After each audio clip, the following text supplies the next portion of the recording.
새벽 5시 반 김말순의 하루는 시장통 뒤편 좁은 골목집에서 시작됩니다. 찬바람이 스며드는 부엌에서 말순은 하루 전부터 준비해둔 재료들을 하나씩 살펴봅니다. 싱싱한 배추로 담근 김치, 물을 깍둑썰기에서 정성스럽게 절인 깍두기, 그리고 새벽에 우린 멸치 국물로 끓인 된장찌개까지 모든 반찬은 말순이 직접 손으로 담근 것들입니다. 오늘도 재석이 녀석이 잘 먹어주겠지. 말순은 혼잣말을 중얼거리며 플라스틱 반찬통 6개를 꺼내 하나씩 정성스럽게 반찬을 담기 시작합니다. 김치는 국물까지 넉넉히, 깍두기는 아삭한 소리가 날 정도로 싱싱한 것만 골라서 된장찌개용 된장은 따로 작은 통에 덜어놓습니다.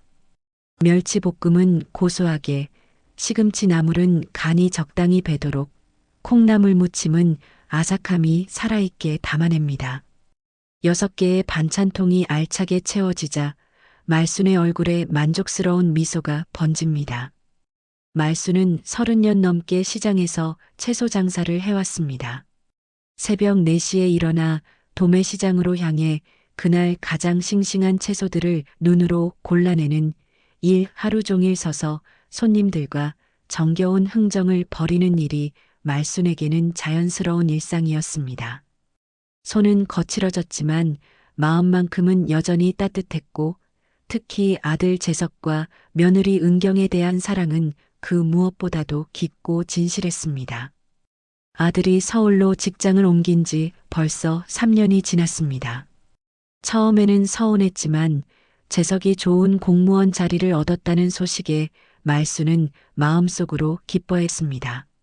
며느리 은경도 서울 출신이라 그쪽이 편할 거라는 생각에 흔쾌히 보내주었죠. 비록 멀어졌지만 자식들이 잘 살고 있다는 것만으로도 충분히 행복했습니다. 그 이후로 말순은 매주 일요일마다 어김없이 기차를 타고 서울로 향합니다. 2시간이 넘는 여행이지만 전혀 힘들지 않습니다. 아들과 며느리가 맛있게 먹을 반찬들을 생각하면 오히려 발걸음이 가벼워지곤 했죠. 기차표 값이 적지 않지만 그런 건 중요하지 않았습니다.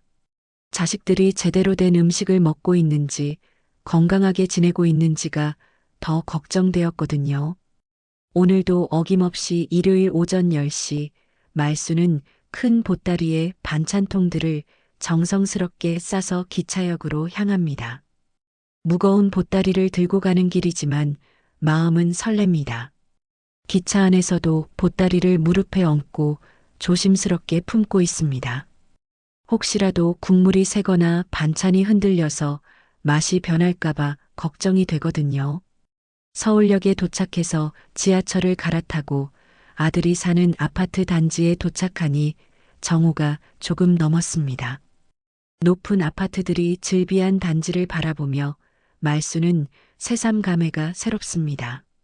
시장 뒤편 허름한 집에서 평생을 살아온 자신과는 다른 세상이지만 아들이 이런 곳에서 살고 있다는 사실이 자랑스럽기도 합니다. 아파트 엘리베이터를 타면서도 말순의 마음은 설렙니다. 오늘은 재석이가 어떤 반응을 보일까, 은경이는 뭐라고 말할까 하는 기대감 때문입니다. 엘리베이터가 15층에 멈추고 문이 열리자 말순은 익숙한 발걸음으로 현관문 앞으로 향합니다. 현관문 앞에 서서 초인종을 누르자 은경의 목소리가 인터폰을 통해 들려옵니다. 아이고, 어머니 오셨어요? 잠깐만요. 잠시 후 문이 열리고 은경이 나타납니다. 단정한 원피스를 입고 화장도 깔끔하게 한 모습이 역시 서울 사람답다는 생각이 듭니다. 들어오세요, 어머니. 은경은 언제나 정중한 말투로 말순을 맞이합니다. 하지만 어딘지 모르게 어색한 미소와 함께 서둘러 반찬통을 받아가려는 모습에서 말순은 미묘한 거리감을 느낍니다. 마치 빨리 용건을 끝내고 싶어 하는 것 같은 기분이 들었거든요. 은경아, 이번엔 깍두기를 좀 새콤하게 담갔다. 재석이가 좋아할 거야. 그리고 된장도 새로 담근 걸로 가져왔어. 네, 감사합니다. 어머니 정말 수고 많으셨어요. 매번 이렇게 오시는 게 힘드실 텐데. 은경은 반찬통들을 받아 부엌으로 가져가면서도 계속 바쁜 듯한 표정을 짓습니다. 말수는 거실 소파에 앉아 주변을 둘러봅니다. 깔끔하고 현대적인 인테리어, 큰 텔레비전, 반짝이는 가전제품들이 눈에 들어옵니다. 확실히 자신이 사는 곳과는 다른 세상입니다. 재석이는 회사 일로 늦는다고 연락 왔어요. 미안하다고 전해달라고 하더라고요. 말수는 실망감을 숨기며 고개를 끄덕입니다. 아들 얼굴을 보고 싶어서 온 것도 있었는데 요즘 들어 재석을 만나기가 점점 어려워지고 있었습니다. 어머니, 차라도 한 잔 드릴까요? 아니면 점심이라도. 괜찮다, 괜찮아. 너도 바쁠 텐데. 나는 집에서 먹고 왔어. 말수는 며느리의 배려에 고마워하면서도 왠지 모를 아쉬움을 느낍니다. 예전에는 함께 앉아서 이런저런 이야기도 나누곤 했는데 요즘에는 반찬만 전달하고 금세 헤어지게 되는 경우가 많아졌거든요. 은경도 바쁘게 휴대폰을 보거나 집안일을 하느라 대화할 시간이 없어 보입니다. 1시간 정도 머물다가 말수는 일어서려고 합니다. 더 오래 있으면 부담을 줄 것 같은 기분이 들었거든요. 그런데 문득 이상한 생각이 듭니다. 지난주에 가져다 준 반찬통들이 보이지 않는 거예요. 은경아, 지난주 반찬통은 어디 있노? 아, 그거요? 아직 설거지를 못했어요. 바빠서요. 다음에 깨끗이 씻어서 가져다 드릴게요. 은경의 대답은 자연스러웠지만 말수는 뭔가 석연치 않은 기분이 듭니다. 반찬통이야 언제든 돌려받을 수 있는 것이지만 왠지 자신이 부담스러운 존재가 된 것 같은 느낌이 들었거든요. 그래, 그럼 다음에 받지 뭐. 급한 것도 아니고. 말수는 애써 태연한 척하며 집을 나섰습니다. 엘리베이터를 타고 내려가면서도 마음 한편이 영 개운하지 않습니다. 뭔가 예전과는 다른 분위기를 느꼈거든요. 기차를 타고 집으로 돌아가는 길 말수는 창밖 풍경을 바라보며 깊은 생각에 잠깁니다. 분명히 자식들을 사랑하는 마음으로 하는 일인데 왜 이렇게 마음이 무거울까요? 혹시 자신이 너무 자주 찾아가는 것은 아닐까, 부담을 주고 있는 것은 아닐까 하는 생각들이 머릿속을 맴돕니다. 집에 도착해서도 말순의 마음은 편하지 않았습니다. 빈 반찬통을 보며 다음 주에는 뭘 해서 가져갈까 고민하면서도 왠지 모를 불안감이 가슴 한편에 자리 잡고 있었습니다. 일주일이 지나고 또 다시 일주일이 흘렀습니다. 말수는 여전히 매주 일요일마다 서울로 향했지만 반찬통은 돌아오지 않았습니다. 이제 반찬통이 3개나 은경의 집에 있는 상황이었죠. 은경은 바빠서 깜빡했다는 말만 되풀이했습니다. 말수는 참을성이 바닥났습니다. 반찬통이야 몇 천 원짜리에 불과하지만 뭔가 자신이 무시당하고 있다는 기분이 들었거든요. 평생 누구에게도 손 벌리지 않고 살아온 말순에게는 이런 상황이 몹시 불편했습니다. 3번째 일요일, 은경은 아예 다음에 한꺼번에 가져다 드릴게요라고 말했습니다. 말수는 집에 돌아온 후 결심을 했습니다. 화요일 오후에 직접 가서 반찬통을 가져오기로 한 것입니다. 화요일 오후 2시, 말수는 작은 가방 하나만 들고 아파트에 도착했습니다. 15층에 올라가 초인종을 눌렀죠. 한참을 기다려도 반응이 없었습니다. 다시 누르자 인터폰에서 떨리는 목소리가 들려왔습니다. 누구세요? 나다 말순이야. 은경아. 긴 침묵 후에 은경이 대답했습니다. 어머니, 어떻게, 지금 좀 곤란한데요. 문이 열리자 평소와 달리 잠옷 차림의 은경이 나타났습니다. 얼굴에는 당황한 기색이 역력했죠. 갑자기 어떻게 오셨어요?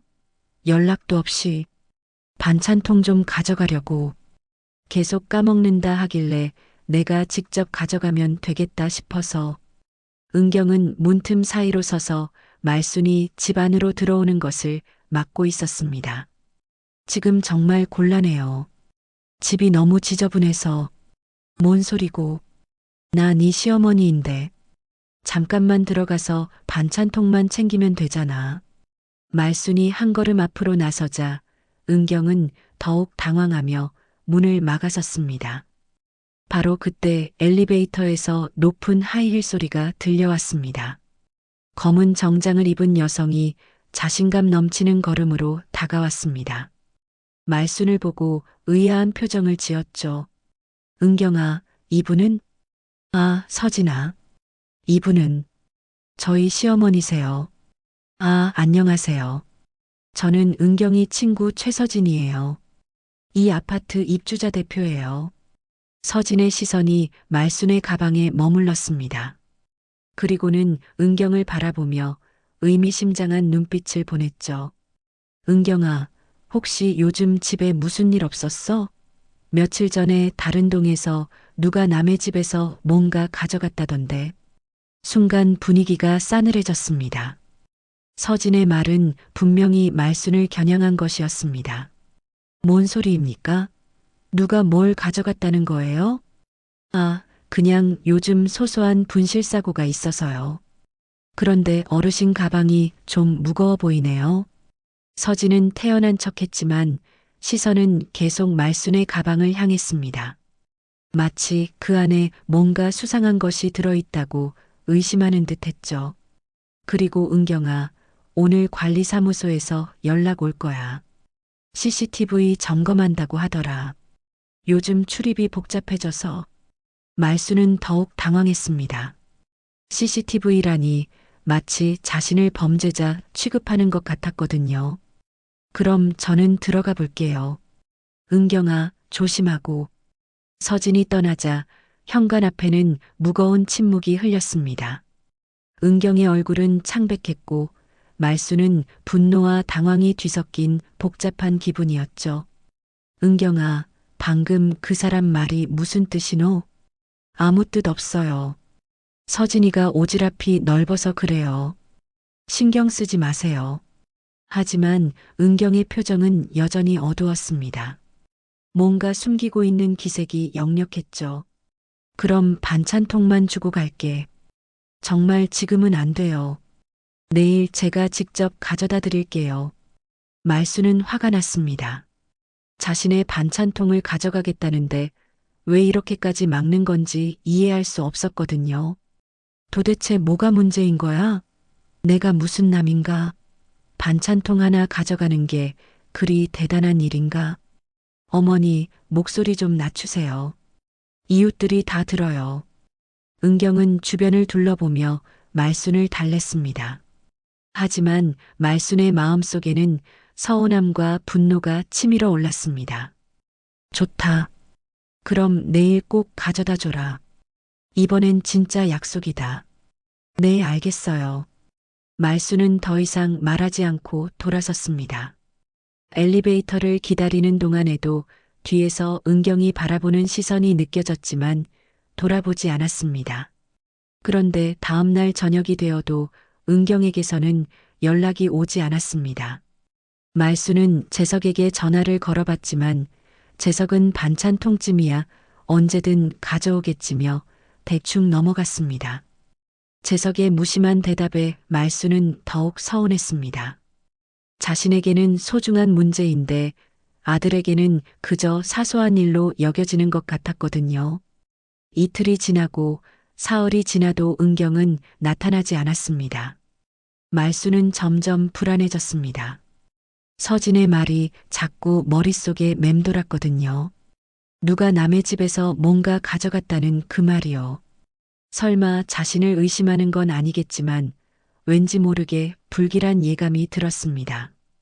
평생 남의 물건에 손 한 번 대본 적 없는 말순에게는 견딜 수 없는 모욕이었거든요. 그 주말 말순은 시장에서 장사를 하면서도 계속 마음이 무거웠습니다. 단골 손님들과 이야기를 나누면서도 자꾸만 그날 일이 떠올랐습니다. 말순아, 요즘 왜 이리 기운이 없어?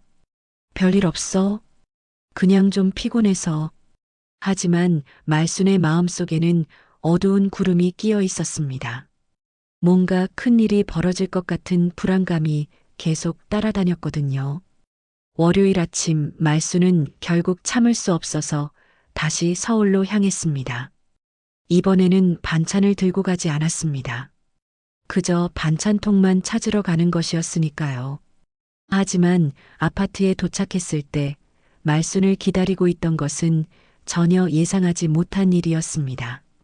관리사무소에서 연락이 온 것입니다. 혹시 김말순 씨세요? 잠깐 사무소로 좀 와주시겠어요? 말순의 심장이 쿵쾅거리기 시작했습니다.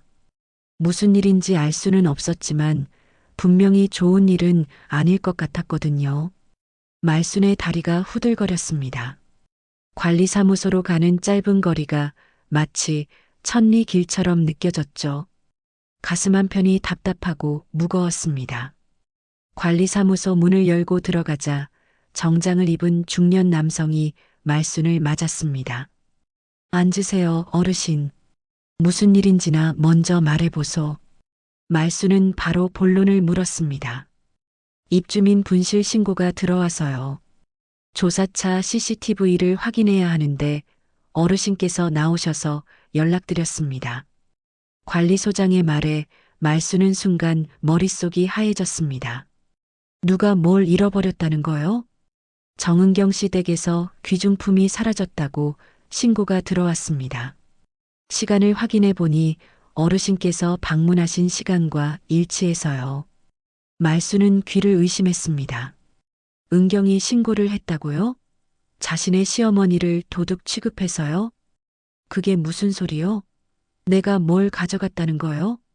CCTV를 보시면 이해하실 겁니다. 관리소장은 컴퓨터 화면을 돌렸습니다.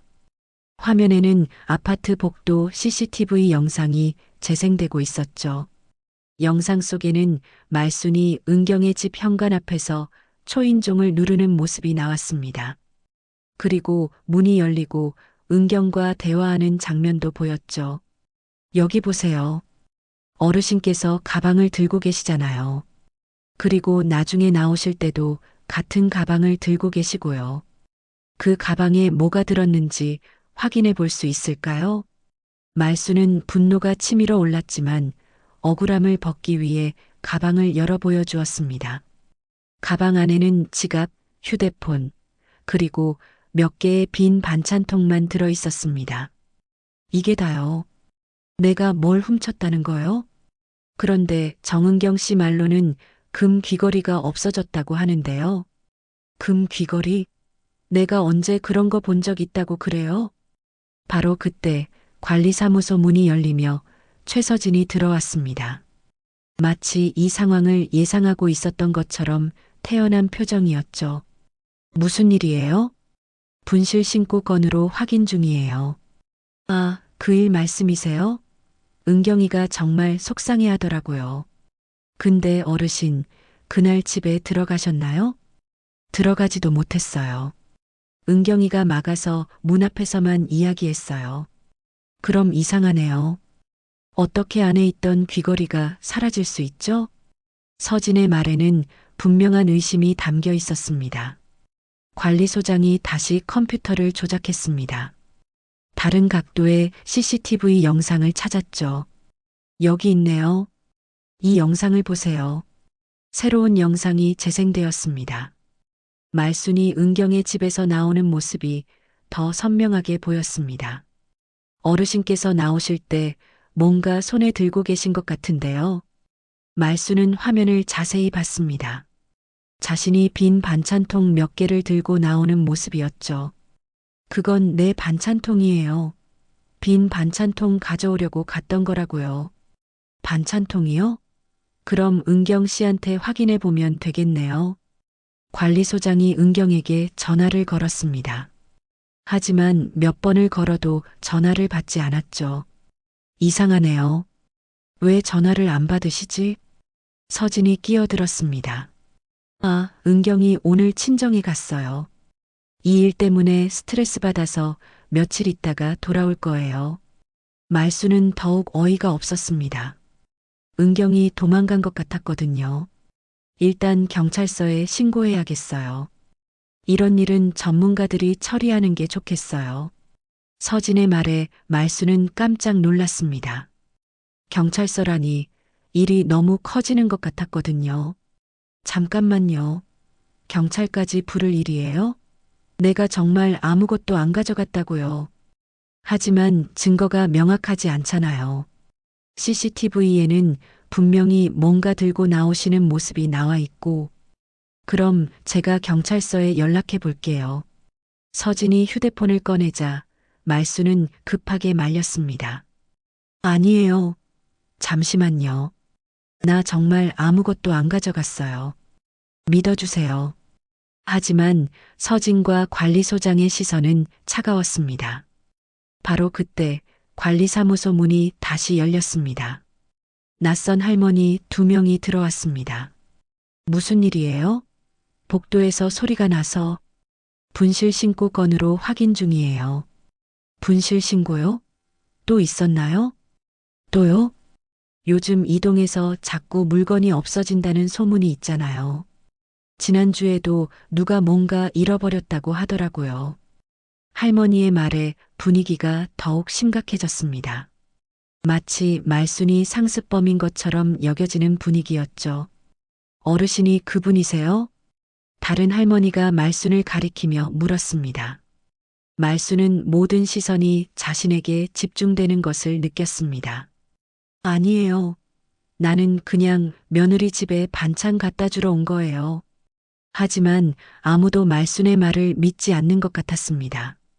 어르신, 혹시 가족분한테 연락해서 같이 오시는 게 어떨까요? 관리소장의 제안에 말순은 더욱 당황했습니다. 가족을 부른다는 것은 이 일이 공식적으로 문제가 되었다는 뜻이었거든요. 제가 아들한테 연락해 볼게요. 말수는 떨리는 손으로 재석에게 전화를 걸었습니다. 여보세요, 재석아? 엄마다. 지금 좀 급한 일이 생겨서. 엄마, 지금 회의 중인데 나중에 얘기해요. 아니다. 이건 정말 급해. 너 지금 당장 와야 돼. 무슨 일인데요? 말수는 상황을 간단히 설명했습니다. 재석의 목소리가 당황스러워졌죠. 뭐라고요? 엄마가 도둑질을 했다고요? 그게 아니라 오해인 것 같은데 내가 와서 설명해줘야겠어. 알겠어요. 지금 나가겠어요. 전화를 끊고 나자 말수는 더욱 초라한 기분이 들었습니다. 아들까지 이런 일에 끌어들이게 되었다는 게 미안했거든요. 아들이 곧 올 거예요. 그때까지 기다려주세요. 네, 알겠습니다. 관리소장은 고개를 끄덕였지만 여전히 의심의 눈초리를 거두지 않았습니다. 1시간 후 재석이 급하게 뛰어왔습니다. 얼굴이 창백했고 식은땀을 흘리고 있었죠. 엄마, 무슨 일이에요? 재석이 도착하자 분위기가 조금 달라졌습니다.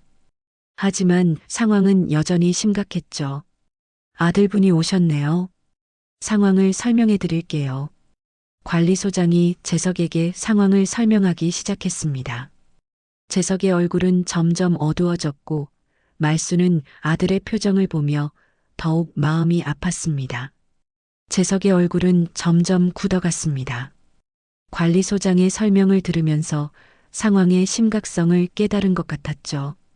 말수는 아들의 표정을 보며 가슴이 철렁했습니다. 그럼 저희 어머니가 뭔가 가져갔다는 확실한 증거가 있나요? 재석이 차분하게 물었습니다. 다행히 아들은 자신을 믿어주는 것 같았죠. CCTV에 어머님께서 뭔가 들고 나오시는 모습이 나와 있어요. 그게 뭔지 확인해 보셨나요? 어머님 말씀으로는 반찬통이라고 하시는데 재석이 말순을 바라봤습니다. 말순은 고개를 끄덕였죠. 맞다, 아들아. 나는 빈 반찬통만 가져왔어. 그것도 내 것들이고. 그럼 은경이한테 확인해 보면 되는 거 아닌가요? 재석이 서진을 바라보며 물었습니다. 그게 은경이가 친정에 가서 연락이 안 돼요. 서진의 대답에 재석의 눈썹이 찌푸려졌습니다. 이상하네요. 이런 중요한 일이 있는데 연락도 없이 친정에 가다니. 스트레스를 많이 받아서 그런 것 같아요. 바로 그때 관리사무소 문이 열리며 경찰관 2명이 들어왔습니다. 서진이 미리 신고를 해놓았던 것 같았죠. 말수는 다리에 힘이 빠졌습니다. 신고 접수 확인차 왔습니다. 상황이 어떻게 되나요? 젊은 경찰관이 물었습니다. 관리소장이 다시 한번 상황을 설명했죠. 피해자는 어디 계신가요? 그게 연락이 안 돼서요. 피해자 없이는 수사를 진행하기 어려운데요. 일단 간단히 조서만 받겠습니다. 경찰관이 말순에게 다가왔습니다. 어르신, 그날 상황을 설명해 주실 수 있나요? 말순은 떨리는 목소리로 그날 있었던 일을 설명했습니다. 반찬통을 가져오려고 갔는데 은경이 들여보내주지 않았다는 것, 서진이 나타나서 이상한 말을 했다는 것까지 모든 걸 이야기했죠. 집안에 들어가지도 못했다면 어떻게 물건을 가져갈 수 있었을까요? 경찰관도 의아해했습니다. 그러게 말이에요. 저도 이해가 안 가요. 재석이 거들었습니다. 서진이 급하게 끼어들었습니다. 그런데 CCTV에는 분명히 뭔가 들고 나오시는 모습이 나와 있잖아요. 반찬통이라고 했잖아요. 그게 정말 반찬통인지 어떻게 알죠? 서진의 말에 분위기가 다시 험악해졌습니다. 경찰관이 CCTV 영상을 확인했죠. 화질이 선명하지 않아서 정확히 뭔지 알기 어렵네요. 피해자와 직접 대화해 봐야겠어요. 그럼 은경이 연락이 올 때까지 기다려야 하나요? 재석이 물었습니다. 일단 그렇게 하셔야죠. 피해자 진술 없이는 진행할 수 없어요. 바로 그때 서진의 휴대폰이 울렸습니다. 은경에게서 온 전화였죠.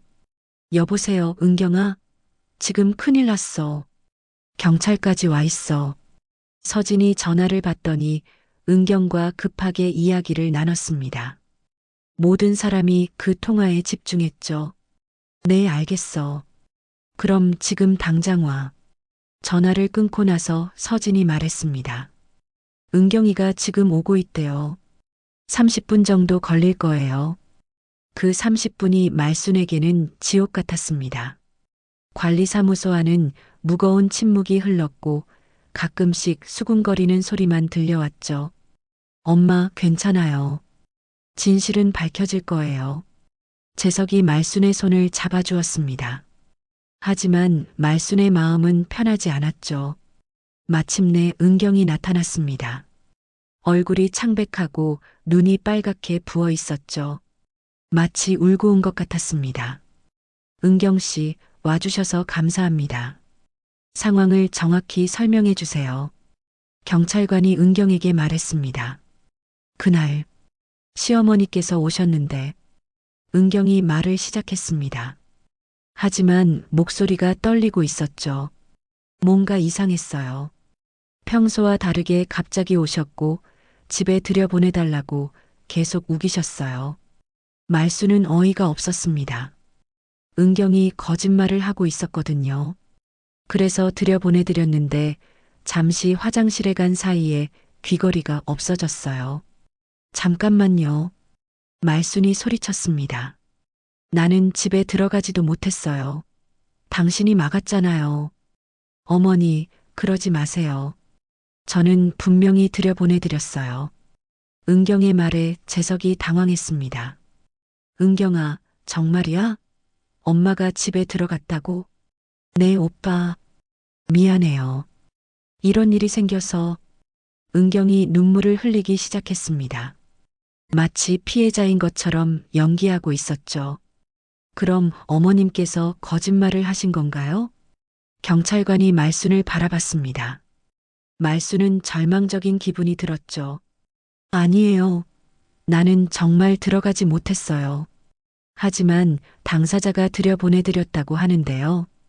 거짓말이에요. 왜 거짓말을 하는 거예요? 말순이 은경을 바라보며 소리쳤습니다. 하지만 은경은 고개를 돌렸죠. 어머니, 이해해 주세요.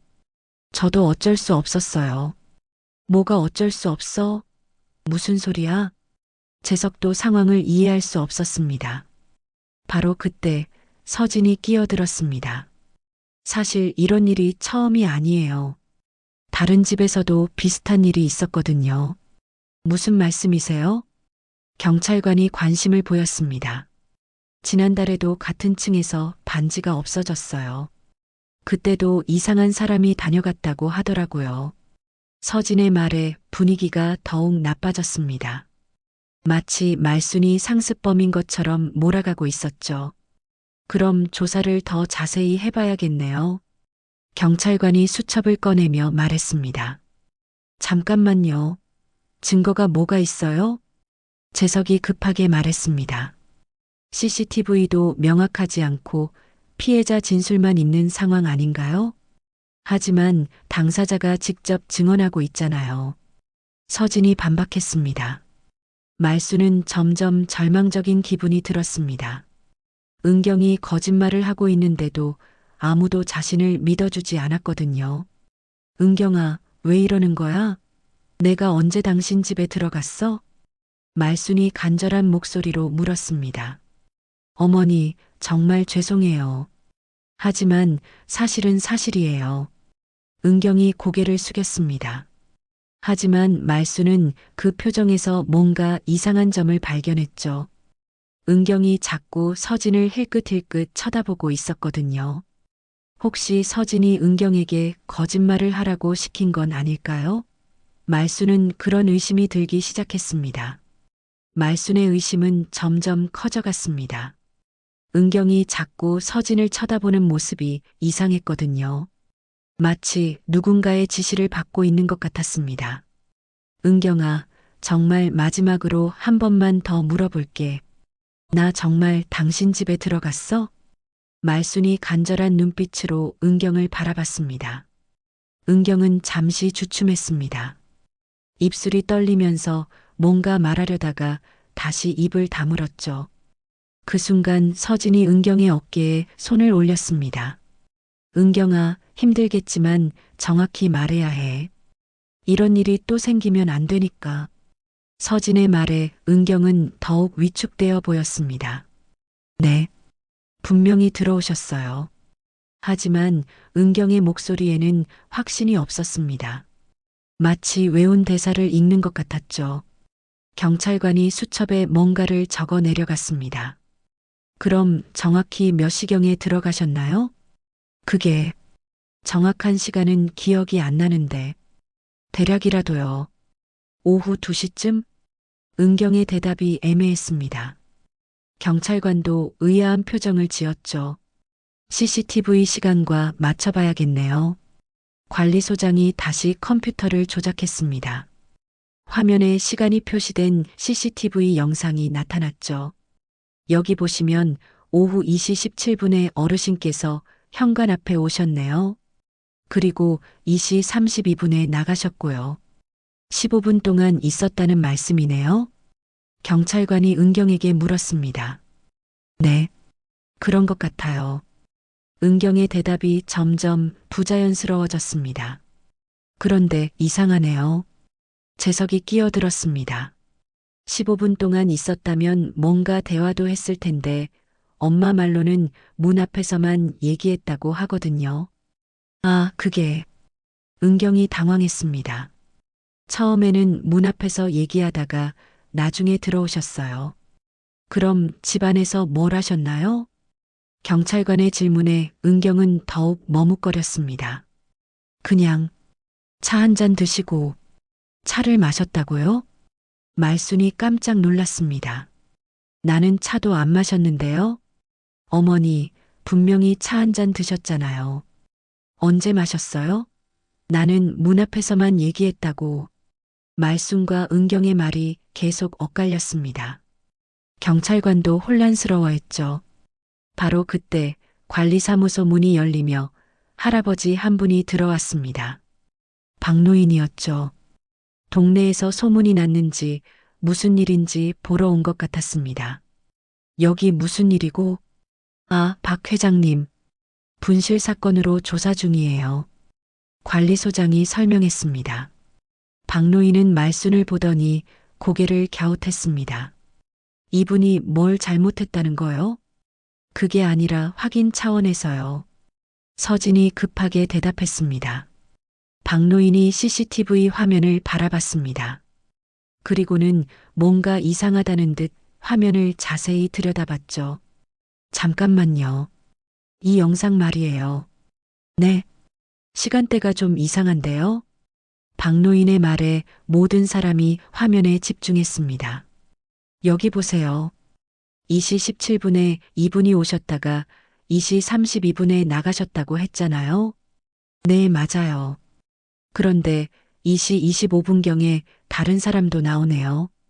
박노인이 화면을 가리켰습니다. 모든 사람이 숨을 죽였죠. 화면에는 분명히 다른 사람이 은경의 집에서 나오는 모습이 보였습니다. 여성으로 보이는 사람이었는데 뭔가 손에 들고 나오는 것 같았죠. 이 사람은 누구죠? 경찰관이 물었습니다. 은경의 얼굴이 창백해졌습니다. 서진도 당황한 기색이 역력했죠. 그게 누구인지 모르겠는데요. 은경이 떨리는 목소리로 말했습니다. 모른다고요? 당신 집에서 나온 사람인데? 재석이 의아해했습니다. 박노인이 화면을 더 자세히 봤습니다. 아, 이 사람 아는 사람인데요. 누구세요? 저 뒤에 서 있는 분 아닌가요? 박노인이 서진을 가리켰습니다. 순간 관리사무소 안이 조용해졌죠. 뭐라고요? 경찰관이 서진을 바라봤습니다. 아니에요. 제가 왜 거기 있어요? 서진이 급하게 부인했습니다. 하지만 CCTV에 나와 있는데요. 박노인이 화면을 다시 가리켰습니다. 화질은 선명하지 않았지만 분명히 서진과 비슷한 체형의 사람이 나오고 있었죠. 우연의 일치예요. 비슷하게 생긴 사람이 많잖아요. 서진이 변명했습니다. 그럼 그 시간에 어디 계셨나요? 경찰관이 서진에게 물었습니다. 집에 있었어요. 확인할 수 있나요? 그게 서진이 말문이 막혔습니다. 은경이 점점 더 불안해 보였습니다. 자꾸 서진을 쳐다보면서 어쩔 줄 몰라 했죠. 은경 씨, 혹시 그날 다른 분이 집에 오신 적 있나요? 경찰관이 다시 물었습니다. 그게 은경이 대답을 망설였습니다. 정확히 말씀해 주세요. 이건 중요한 문제예요. 서진이가 은경이 작은 목소리로 중얼거렸습니다. 뭐라고요? 서진이가 잠깐 왔었어요.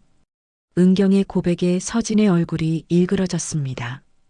은경아, 뭔 소리야? 미안해, 서진아. 하지만 더 이상 거짓말할 수 없어. 은경이 눈물을 흘리기 시작했습니다. 그럼 처음부터 거짓말을 하신 거네요? 경찰관이 엄한 목소리로 물었습니다. 죄송해요. 정말 죄송해요. 은경이 말순에게 고개를 숙였습니다. 그럼 시어머니는 집에 들어가지 않으셨다는 말씀이네요? 네. 문 앞에서만 얘기했어요. 은경의 진술이 바뀌었습니다. 말순은 안도의 한숨을 쉬었습니다. 드디어 진실이 밝혀지는 것 같았거든요. 그럼 서진 씨, 그날 무슨 일로 은경 씨 집에 가셨나요? 경찰관이 서진에게 물었습니다. 그냥 친구로서 잠깐 놀러 갔어요. 놀러 가서 뭘 하셨나요? 그냥 이야기하고. 서진의 대답이 점점 부자연스러워졌습니다. 혹시 그때 귀걸이를 보신 적 있나요? 경찰관의 날카로운 질문에 서진이 당황했습니다. 귀걸이요? 왜 그런 걸 물어보세요? 그냥 확인 차원에서요. 분위기가 점점 서진에게 불리해지고 있었습니다. 말수는 희망을 품기 시작했죠. 과연 진실이 무엇일까요? 서진이 정말 범인일까요? 경찰관의 날카로운 시선이 서진에게 집중되었습니다. 서진은 식은땀을 흘리며 어쩔 줄 몰라 했죠. 서진 씨, CCTV를 다시 한번 자세히 봅시다. 경찰관이 관리소장에게 영상을 다시 재생해달라고 했습니다. 화면에는 서진으로 보이는 인물이 은경의 집에서 나오는 모습이 더욱 선명하게 보였죠. 이 사람이 당신 맞나요? 아니에요. 비슷하게 생긴 다른 사람이에요. 서진이 극력 부인했습니다. 하지만 목소리가 떨리고 있었죠. 박노인이 화면을 더 자세히 들여다봤습니다. 아, 여기 보세요. 이 사람이 들고 나오는 게 뭔지 보이네요. 모든 사람이 화면에 집중했습니다. 흐릿하긴 하지만 분명히 작은 물건을 손에 쥐고 나오는 모습이 보였죠. 저건 뭘까요? 경찰관이 물었습니다. 은경이 떨리는 목소리로 말했습니다. 귀걸이 같은데요. 귀걸이요? 제가 잃어버렸다고 한 그 귀걸이요. 은경의 말에 서진의 얼굴이 창백해졌습니다. 은경아, 너 지금 뭔 소리를 하는 거야? 미안해, 서진아. 하지만 더 이상 숨길 수 없어. 은경이 눈물을 흘리며 말했습니다. 그날 서진이가 와서 제 귀걸이를 보더니 예쁘다고 하면서 잠깐 만져봤어요. 그런데 화장실에 갔다 와 보니까 없어졌어요. 뭐라고? 서진이 소리쳤습니다. 너 지금 나를 도둑으로 만들려고 하는 거야? 아니에요. 사실대로 말하는 거예요. 은경이 고개를 떨구며 말했습니다. 그런데 왜 처음에는 시어머니 탓을 했어요? 재석이 화가 나서 물었습니다. 서진이가 그러라고 했어요. 뭐? 모든 사람이 놀랐습니다. 서진이가 시어머니께서 오신 걸 이용하자고 했어요. 어차피 증거도 없고 시어머니는 외부 사람이니까 의심받기 쉬울 거라고. 은경의 고백에 분위기가 완전히 바뀌었습니다. 서진이 급하게 반박했습니다. 거짓말이야. 나는 그런 말 한 적 없어. 서진아, 이제 그만해. 나도 더 이상 못 견디겠어. 은경이 서진을 바라보며 말했습니다. 당신이 귀걸이 가져간 거 맞잖아. 그리고 시어머니 탓으로 돌리자고 한 것도. 증거가 뭐가 있어? CCTV도 명확하지 않잖아. 서진이 여전히 부인했습니다. 경찰관이 서진에게 다가갔습니다. 서진 씨, 협조해 주시면 좋겠습니다. 진실을 말씀해 주세요. 나는 아무것도 안 했어요. 바로 그때 박노인이 중요한 말을 했습니다. 아, 그런데 서진 씨. 어제 당신이 금은방에 간 거 봤는데요. 뭐라고요? 경찰관이 관심을 보였습니다. 어제 오후에 시장 앞 금은방에서 나오는 걸 봤어요. 뭔가 팔고 나오는 것 같았는데. 박노인의 말에 서진이 당황했습니다. 그건 제 물건이에요. 무슨 물건인데요? 제가 안 쓰는 귀걸이를 팔았어요. 어떤 귀걸이요? 경찰관이 추궁했습니다. 그냥 오래된 귀걸이요. 서진의 대답이 점점 궁색해졌습니다. 혹시 영수증 같은 거 있나요? 그게 서진이 말문이 막혔습니다. 은경이 떨리는 목소리로 말했습니다. 제 귀걸이는 특별한 거예요. 시어머니께서 결혼할 때 주신 건데 뒤에 작은 글씨가 새겨져 있어요. 어떤 글씨요? 은경이라고 새겨져 있어요. 은경의 말에 서진의 얼굴이 완전히 하얘졌습니다. 그럼 금은방에서 확인해 보면 되겠네요. 경찰관이 말했습니다. 잠깐만요. 서진이 급하게 말렸습니다. 확인할 게 뭐가 있어요? 제 물건을 팔았는데. 하지만 서진의 목소리에는 확신이 없었습니다. 경찰관이 금은방에 전화를 걸었습니다. 안녕하세요, 경찰서입니다. 어제 오후에 귀걸이를 팔러 온 고객이 있는지 확인해 볼 수 있나요? 전화 통화가 몇 분간 이어졌습니다. 모든 사람이 긴장한 채 기다렸죠. 네, 확인됐습니다. 감사합니다. 경찰관이 전화를 끊고 서진을 바라봤습니다. 서진 씨, 금은방에서 확인해 보니 어제 오후 3시경에 금 귀걸이를 파신 게 맞네요. 그런데 그 귀걸이 뒤에 은경이라고 새겨져 있다고 하는데요. 서진이 완전히 무너졌습니다. 그게 이제 인정하시겠어요? 경찰관의 말에 서진이 고개를 떨구었습니다. 죄송합니다. 작은 목소리였지만 모든 사람에게 들렸습니다. 처음부터 다시 말씀해 주세요. 정확히 무슨 일이 있었나요? 서진이 한숨을 쉬며 입을 열었습니다. 그날, 은경이 집에 놀러 갔어요. 시어머니 오시기 전에. 계속하세요. 은경이가 화장실에 간 사이에 귀걸이가 너무 예뻐서 잠깐 만져봤는데 그만 욕심이 생겼어요. 서진의 고백이 이어졌습니다. 요즘 경제적으로 어려워서 돈이 급했거든요. 그래서 그래서 가져가신 거네요? 네. 죄송합니다. 그럼 왜 시어머니 탓을 했어요? 재석이 화를 내며 물었습니다. 시어머니께서 마침 오셨길래 그 기회를 이용하면 의심받지 않을 거라고 생각했어요. 서진의 말에 말수는 분노가 치밀어 올랐습니다. 당신이 그래서 나를 도둑으로 만들려고 한 거예요? 정말 죄송합니다. 용서해 주세요. 서진이 말순에게 고개를 숙였습니다. 경찰관이 서진에게 수갑을 채웠습니다. 절도 혐의로 체포하겠습니다. 경찰서에서 자세한 조사를 받으시고 귀걸이도 되찾아오시기 바랍니다. 은경이 말순에게 다가왔습니다. 어머니, 정말 죄송합니다.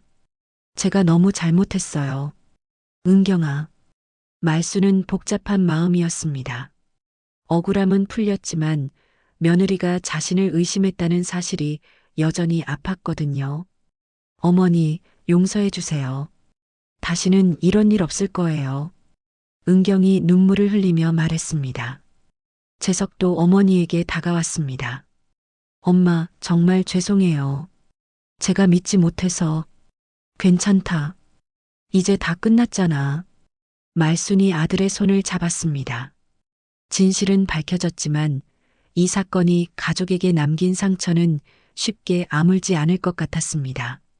서진이 경찰서로 끌려간 후 관리사무소는 어색한 침묵에 휩싸였습니다. 진실이 밝혀졌지만 말순의 마음은 여전히 무거웠습니다. 어머니, 은경이 조심스럽게 말순에게 다가왔습니다. 얼굴은 눈물로 범벅이 되어 있었죠. 정말 죄송합니다. 정말 잘못했어요. 은경이 말순 앞에서 무릎을 꿇으려고 했습니다. 말순이 급하게 은경을 일으켜 세웠죠. 이런 데서 그러지 마라. 사람들이 다 보잖아. 말순의 목소리는 차가웠습니다. 재석이 어머니와 아내 사이에서 어쩔 줄 몰라 했습니다. 엄마, 은경이도 어쩔 수 없었던 것 같아요. 어쩔 수 없었다고? 말순이 재석을 날카롭게 바라봤습니다. 그럼 나를 도둑으로 만드는 게 어쩔 수 없는 일이었어? 재석은 할 말이 없었습니다. 관리소장이 조심스럽게 끼어들었습니다. 일단 오해는 풀렸으니까 다행이에요. 다행이라고? 말순의 목소리에는 분노가 서려 있었습니다. 벌써 아파트 사람들 사이에 소문이 다 났을 텐데 그것도 다행이에요? 박노인이 말순에게 다가왔습니다. 말순 씨 화날 만하지. 하지만 이제 진실이 밝혀졌으니까. 이미 저는 도둑으로 낙인 찍혔어요. 시장에서도 소문이 났을 거고 동네에서도 손가락질 받을 거예요. 은경이 다시 앞으로 나섰습니다. 어머니, 제가 다 해결하겠어요. 사람들한테 제대로 설명드릴게요. 어떻게 설명할 건데? 내가 도둑이 아니라고? 그럼 처음부터 왜 그렇게 안 했어? 은경은 대답할 수 없었습니다. 어머니, 정말 죄송해요. 제가 어떻게든 만회하겠어요. 만회? 내 명예가 만회가 돼? 평생 쌓아온 신용이 하루아침에 무너졌는데? 재석이 어머니의 손을 잡았습니다. 엄마, 진정하세요. 너도 처음에는 나를 의심했잖아. 내 아들조차 믿지 않았는데 남들이 믿어주겠어? 재석의 얼굴이 붉어졌습니다. 엄마, 미안해요. 정말 잘못 생각했어요. 미안하다고 다 되는 거냐? 나는 평생 남의 물건에 손 한 번 댄 적 없어. 그런 내가 도둑 취급받았어. 관리사무소 안의 모든 사람이 말순의 분노를 느꼈습니다. 바로 그때 관리사무소 문이 열리며 아파트 주민 몇 명이 들어왔습니다. 무슨 일이에요? 경찰차가 왔다던데. 도둑을 잡았다면서요? 박노인이 주민들에게 설명했습니다. 도둑은 따로 있었어요. 최서진 씨였고 이분은 억울하게 누명을 쓰셨던 거예요. 주민들이 놀랐습니다. 서진 씨가요? 입주자 대표인데? 그럼 이 어르신은 정말 억울하셨네요. 죄송합니다. 주민들이 하나둘 사과하기 시작했습니다. 하지만 말순의 마음은 쉽게 풀리지 않았습니다. 사과받는다고 해서 다 해결되는 건 아니에요. 이미 제 명예는 땅에 떨어졌어요. 은경이 다시 말했습니다. 어머니, 제가 모든 책임을 지겠어요. 아파트 전체에 공지문을 붙이겠어요. 공지문? 어머니가 억울하게 누명을 쓰셨다고, 제가 잘못 신고했다고 명확히 밝히겠어요. 재석이 놀랐습니다. 은경아, 그럼 너만 나쁜 사람이 되잖아. 상관없어요. 제가 잘못한 거니까요. 은경의 말에 말순은 잠시 동요했습니다. 며느리가 자신의 체면을 버려가면서까지 자신의 명예를 회복시켜 주려는 것을 느꼈거든요. 그것만으로는 부족해요. 시장에도 소문이 났을 거고 우리 동네에도 알려졌을 거예요. 은경이 절망적인 표정을 지었습니다. 그럼 어떻게 하면 될까요? 모르겠어요. 한번 난 소문은 잡기 어려우니까요. 모든 사람이 무거운 침묵에 빠졌습니다. 바로 그때 박노인이 중요한 제안을 했습니다. 말순 씨, 내가 좋은 생각이 있어요. 무슨 생각인데요? 동네 이장들과 시장 상인회에 제대로 설명해 드릴게요. 그리고 은경 씨가 직접 사과하는 자리도 만들고요. 박노인의 제안에 말순이 조금 관심을 보였습니다. 그렇게 하면 효과가 있을까요? 물론이에요. 그리고 은경 씨, 당신도 각오를 해야 해요. 어떤 각오요? 진심으로 뉘우치고 있다는 걸 행동으로 보여줘야 해요. 말순 씨에게 직접 무릎 꿇고 사죄하고 온 동네 사람들 앞에서 자신의 잘못을 인정해야 해요. 은경이 고개를 끄덕였습니다. 무엇이든 하겠어요. 그리고 한 가지 더. 박노인이 말을 이었습니다. 말순 씨가 그동안 얼마나 정직하고 선한 분인지 온 동네에 알려야 해요. 단순히 누명을 벗기는 게 아니라 말순 씨의 인품을 증명해야 한다고요. 은경의 눈에 눈물이 맺혔습니다. 네, 알겠어요. 제가 어머니께 얼마나 큰 상처를 드렸는지 이제야 깨닫겠어요. 말순은 은경의 진심을 느꼈습니다. 하지만 여전히 마음 한편이 아팠죠.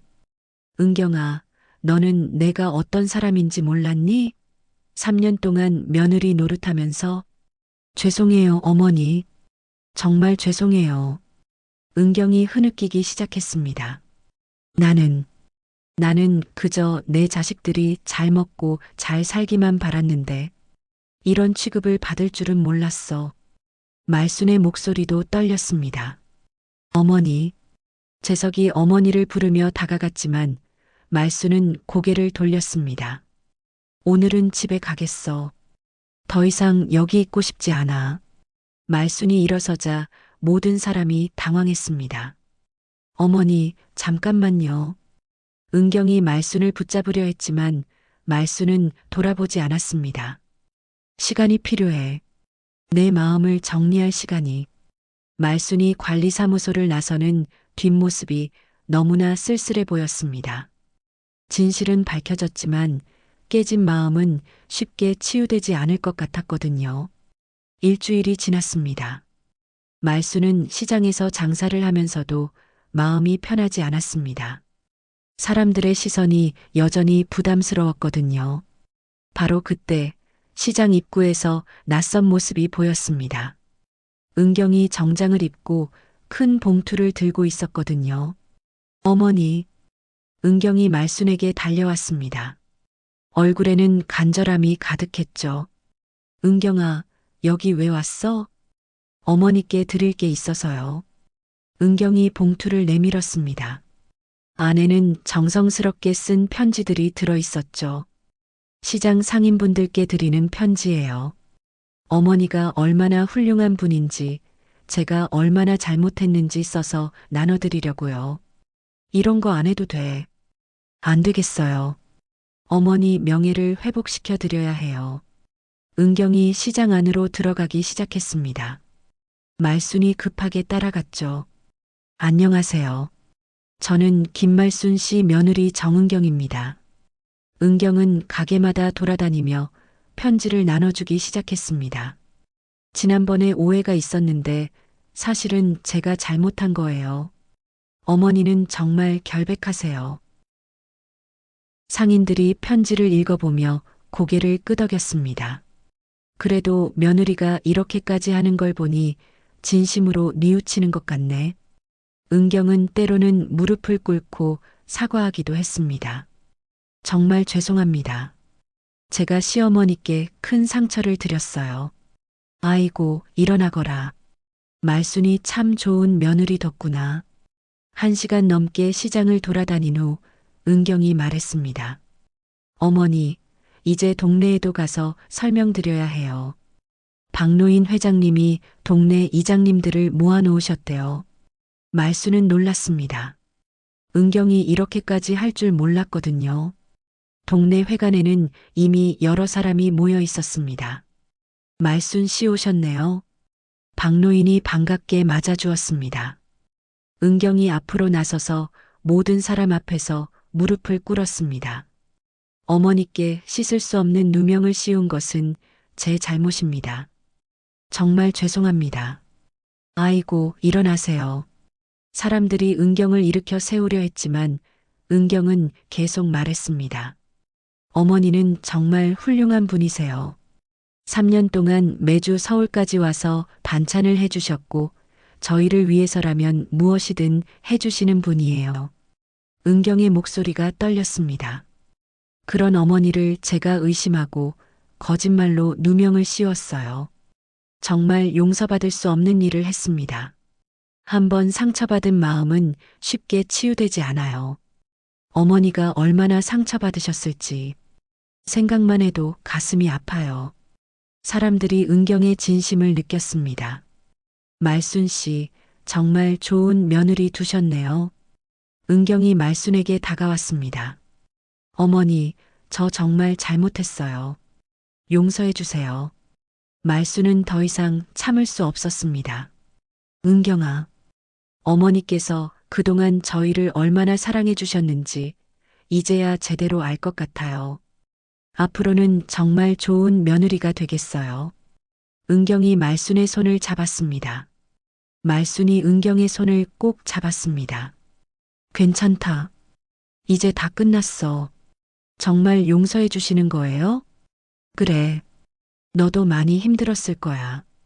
말순의 말에 은경이 울음을 터뜨렸습니다. 두 사람이 껴앉아 회관에 있던 모든 사람이 박수를 쳤습니다. 박노인이 앞으로 나왔습니다. 말순 씨, 저희가 제안이 하나 있어요. 동네에서 반찬 나눔 봉사를 시작하려고 하는데 어머니가 대표를 맡아주셨으면 해요. 말순이 놀랐습니다. 제가요? 네, 어머니만큼 요리 잘하시는 분이 어디 있어요? 그리고 마음씨도 따뜻하시고. 어머니 해보세요. 은경이 격려했습니다. 어머니의 따뜻한 마음을 더 많은 사람들과 나누세요. 말순이 고개를 끄덕였습니다. 그래, 해보자. 한 달 후 말순은 동네 회관에서 반찬 나눔 봉사를 시작했습니다. 은경도 매주 서울에서 내려와서 함께 도왔죠. 어머니, 오늘도 많은 분들이 오셨네요. 그러게, 이렇게 보람찬 일이 있을까? 말순과 은경이 함께 반찬을 담으며 웃었습니다. 어머니, 이제 진짜 우리 가족 같아요. 그래, 빈 반찬통에서 시작된 일이 이렇게 좋은 결과를 가져올 줄 누가 알았겠어. 말순이 빈 반찬통을 들어보이며 말했습니다. 진짜 소중한 건 통이 아니라 그 안에 담긴 마음이었구나. 네, 어머니. 저도 이제야 깨달았어요. 어머니의 사랑이 얼마나 깊고 따뜻한지. 은경이 말순의 어깨에 기대었습니다. 앞으로는 제가 어머니의 마음을 더 많은 사람들에게 전해드릴게요. 고맙다, 은경아.